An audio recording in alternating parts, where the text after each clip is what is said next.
Coach Harbaugh and the Michigan Wolverines finished the regular season with an 11-1 overall record and an 8-1 record in conference play. The Wolverines are making their first ever appearance in the Big Ten football championship game after capturing the East Division title. Michigan's competing for their 43rd Big Ten championship on Saturday. Coach, I'll throw it to you for some opening comments, and once you're finished, we'll open it up to the media for questions. Just very excited to be playing in the championship game. Have to get ourselves prepared. We'll be looking to have good days, great days, good meetings, good practices, great days, and then go play the game. Tough opponent that we played a couple times and know how good they are. They had another great season this year, and so it'll be a big challenge for our ball team, but one we're super excited about having the opportunity to play in. Great, thank you, Coach. We'll take our first question from Tom Van Henneren. Hey, Jim. We've seen what Aiden Hutchinson has meant to the team on the field with his production, but the stuff that we can't see, what has he meant this year specifically to the team off the field as a leader, and what have you seen from him that has helped this team this year? Yeah, first and foremost, it's you have seen it. It's a player that plays hard every play. He does not take any plays off, and he's that way in practice. He's that way on a daily basis. Weightlifting, strength and conditioning. I mean, he is always just giving it his all, his very best, and that has become contagious for our team. And there's no question that we're not in the position that we are in today without Aiden Hutchinson. Next, we'll go to Steve Clark.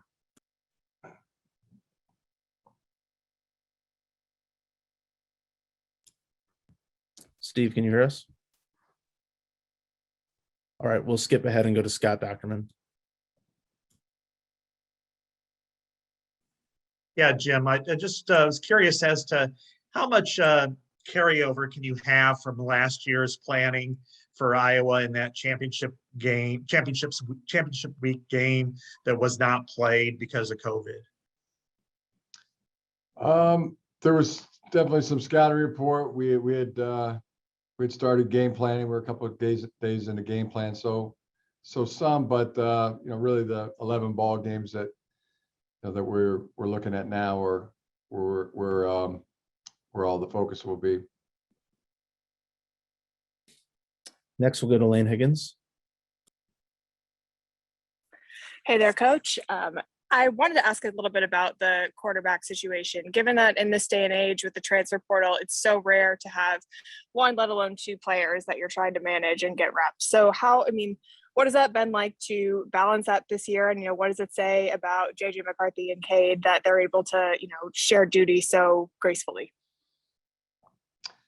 Both great players, both care tremendous amount about the team. One new player in JJ who's brought great talent. He's brought tremendous energy, perspective. He just loved being around him, and he's produced. When he's gotten into games, he's produced.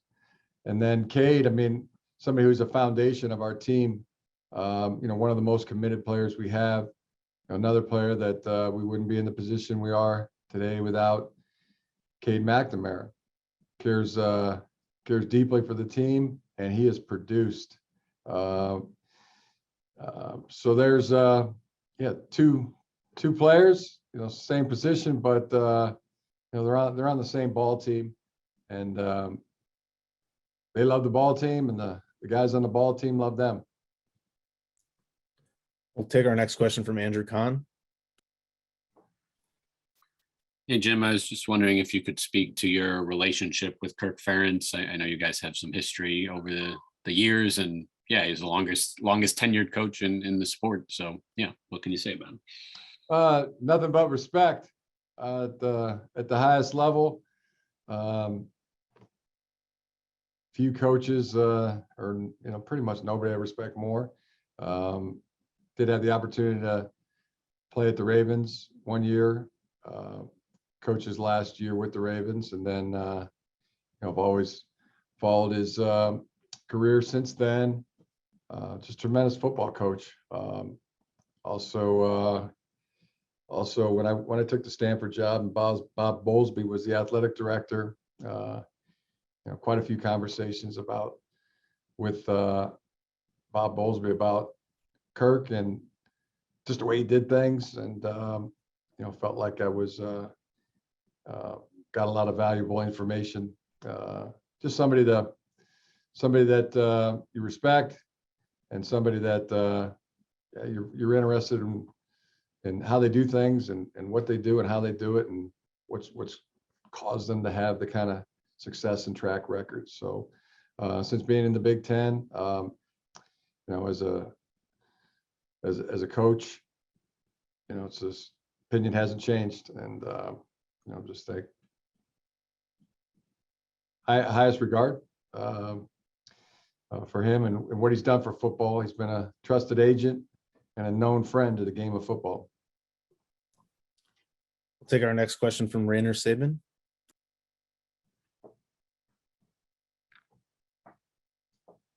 Jim, obviously Josh Gaddis, came here with an idea of speed and space.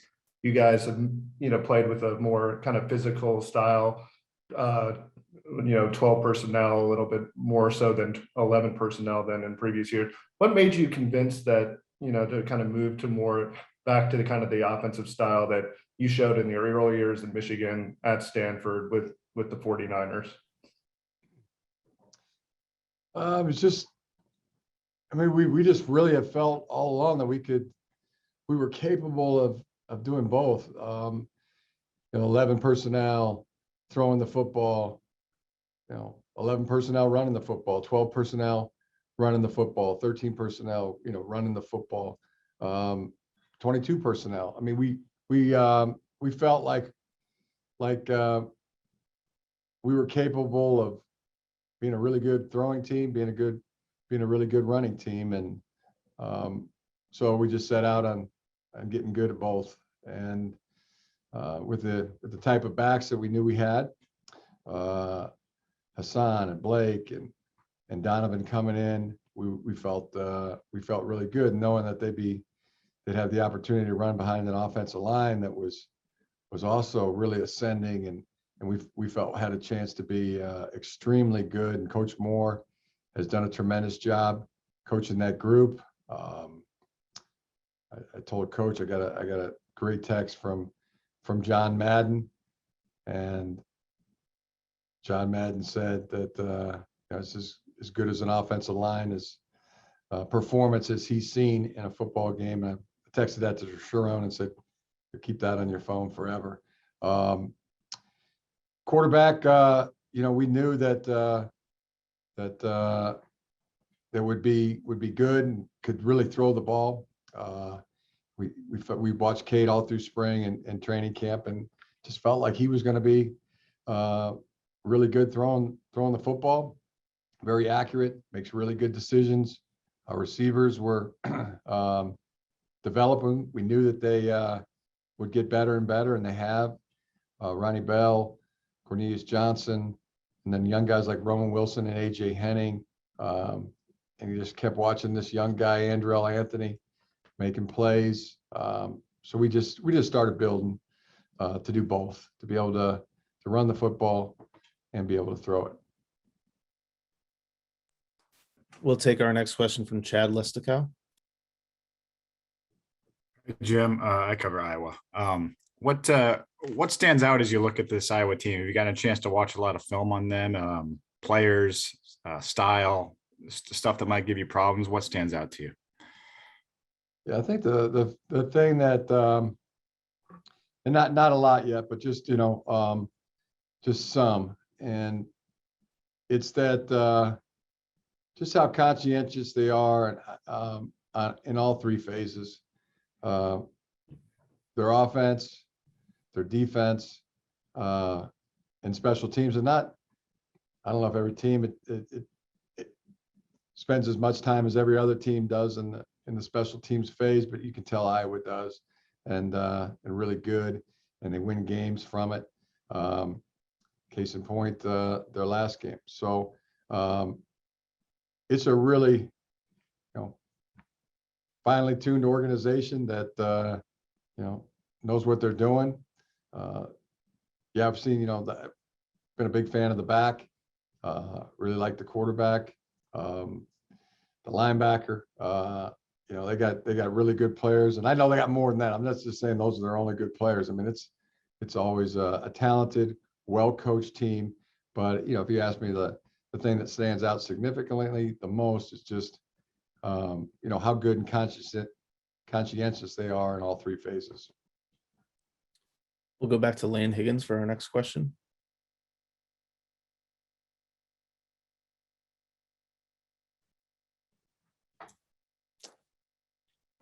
Looks like Lane may have put her hand down, so we'll jump ahead to Tom Van Haren. I think I just forgot to lower my hand from earlier, so sorry about that. Everyone's too excited. Got to put these hands down. All right, we'll jump ahead then to Aaron McMahon.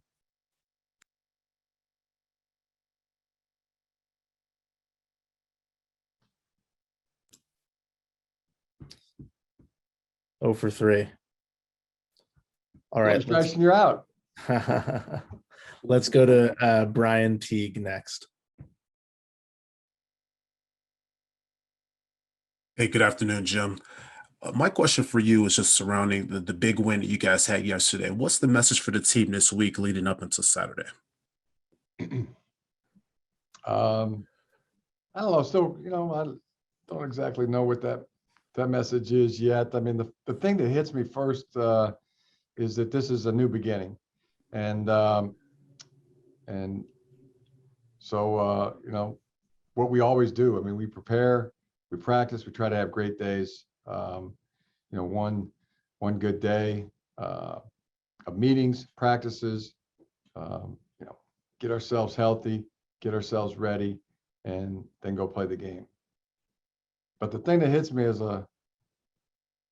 lot is I think of the 1980 Olympic hockey team. I mean, they had a great game, and then but that wasn't the gold medal game. So they had to go to the championship game after that game, and so this is the championship this week, playing against a great Iowa team in Indianapolis, and this week. That's for all the marbles. That's for the championship, and that it hits me that it's continuation of the playoffs.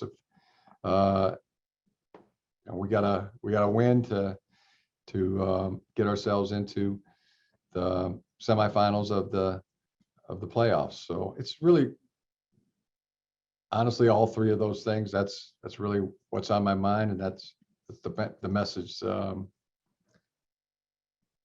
the team this week. We'll take our next question from Bob Wisnowski. Oh, hey there, Jim. Hey, Bob. Oh, good. I'm unmuted. Okay. Obviously, Michigan flew under the radar a bit this offseason. When was there a point? Was it January? Was it the summertime training camp? A game where you felt something big was possible, that something was coming together? Did you see it before it revealed itself on the field? Yeah, we did. Felt like we had a ball team.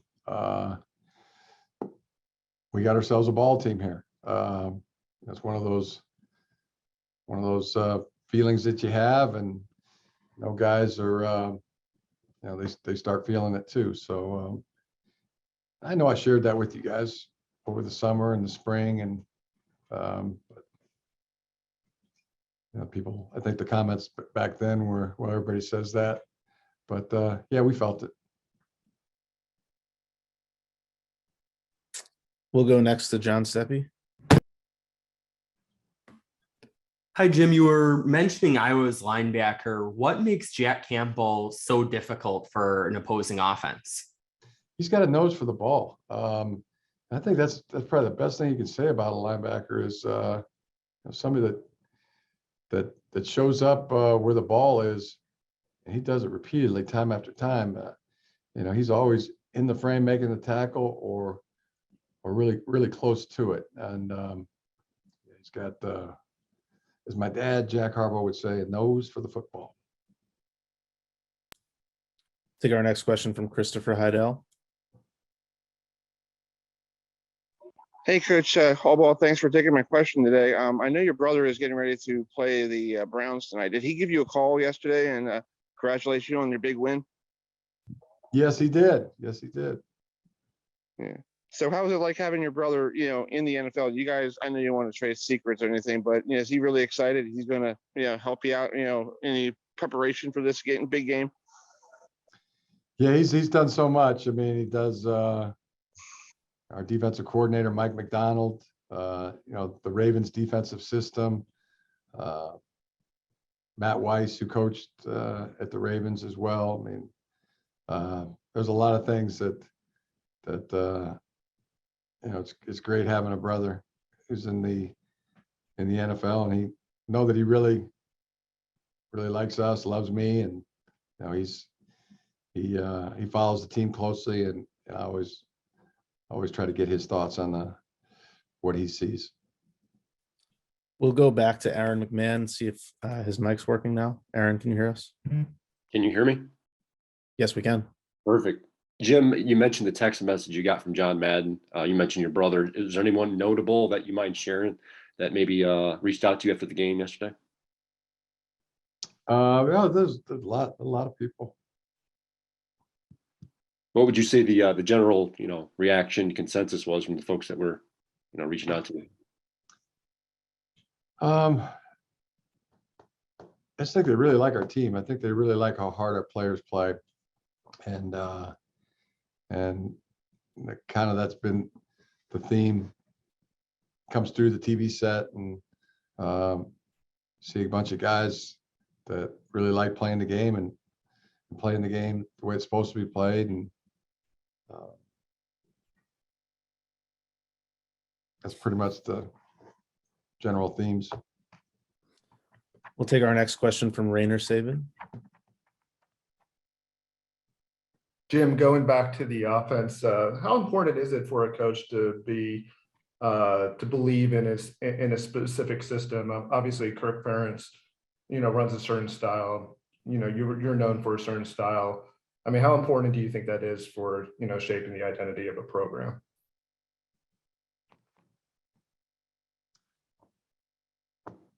I don't know exactly what percentage that would be, in terms of importance. We'll take our next question from Bob Wisnowski. Sorry, well, I did leave my hand up like other people have, but I can ask a follow-up question. This offensive line, the cohesiveness and how hard they play. Obviously, we talk about Hassan Haskins, but is this offensive line as tough and cohesive as maybe you've ever had? As what? As maybe you've ever had? Whew.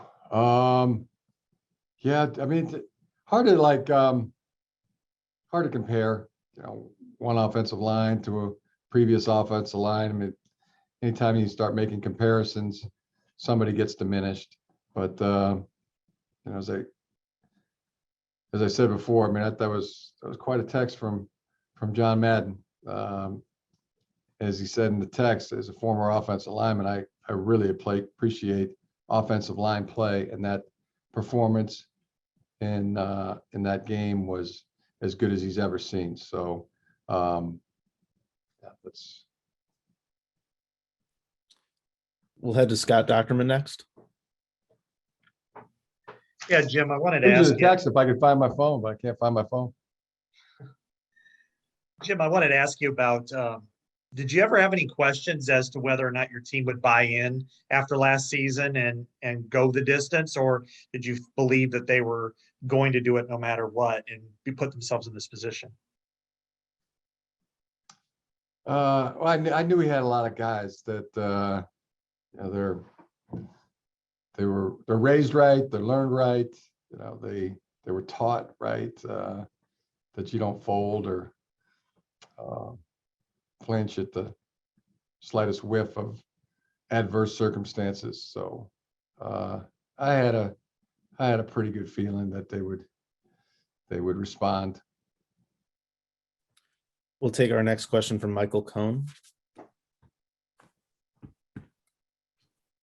Hey, Jim, with the opponent next week coming down to Wisconsin and Iowa, in what ways is the preparation different for a team that is new that you haven't seen this year versus a team that you might have already played? And obviously you grew accustomed to that in the NFL, playing division opponents twice a year, but how different is it preparing for a new team versus someone you might have already faced? Well, we're playing Iowa, so that answers that question. We'll head to Ryan Zook for our next question. Hey, Jim. Yeah, you mentioned yesterday that all of Ann Arbor and you guys would probably be celebrating well into the night. Just curious what you and the team did to celebrate last night. I think, you know, everybody kind of did things a little different. I just went home and had fun with the kids. You know, we just hung out, watched some football like we always do. My parents came over. It was neat because my parents just celebrated their 60th wedding anniversary on the 25th of November. So it's kind of a celebration of the game, and also my parents' 60th wedding anniversary over at the house. And then Katie and I watched a little Heartland, and then went to bed. I got kind of tired. We'll take our next question from Isaiah Hull, and then we have about time for two more. Hey, Jim. So we've seen a lot of improvement, obviously, out of the secondary, and with the on a rewatch of the game, just it seemed like Vincent Gray, DJ Turner really in the hip pocket of those receivers. Mm-hmm. Where have you seen the biggest strides from them, and what has enabled them to be able to play the way they've been able to play? That's a great question, and great observation too. I mean, DJ Turner, Vince Gray really had great ball games. So did Brad Hawkins, another player, Brad Hawkins, that we wouldn't be where we are today without.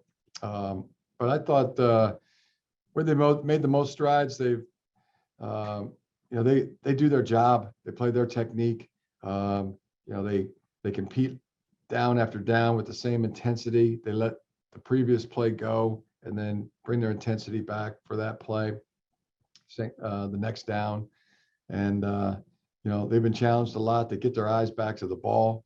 And just been a lot of growth, and yeah, really happy for both those players. And really our whole secondary has been a real bright spot for our team. But just you know, just the level of competition, you know, and down to down with that same intensity, and then playing their technique, doing their job. All right, we'll take a question from Luciano Chatelain, and then we'll end it with our last question from Brian Teague. Hey, Coach, I hope you're doing well, and thanks for your time. This is the first time you have reached this instance since your arrival at Michigan. What would you say has changed, or what are the main differences you can find between this season and all of the previous ones that allowed you to reach this point? I don't know, just things. You know, maybe we were better prepared. Maybe we were stronger. Maybe we were more talented. Maybe you know, a lot of factors there, but the fact is that we're here and we're excited about it. We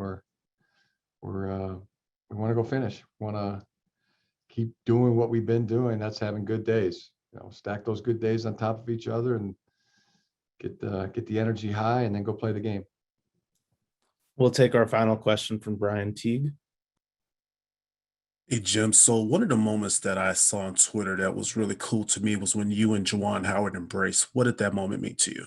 That was just so cool. It was just great. Of like really kind of working my way into the locker room, and all of a sudden, you know, Juwan there. I mean, coach of the basketball team, caring that much about the football team, and you know, he's been great. He's been great all off season. He spoke to our team, you know, on more than a couple occasions. He comes to our games. He's behind the bench, cheering for us. You know, he's just a great guy, great coach, and loves Michigan, and we love him for that. Great, Coach. Thanks for your time today. We really appreciate you joining us. I look forward to seeing you down in Indianapolis in a few days. Thanks a lot. You got it. That concludes the Big Ten Football Championship game Coaches Zoom. Appreciate all the coaches joining us and the media certainly for joining us today. As a reminder, we'll be making student athletes available from each participating team tomorrow afternoon. We'll be distributing those final times later today. Again, appreciate everyone joining us, and we will distribute a recording of this Zoom at the conclusion. Everyone have a great day and enjoy the rest of your weekend.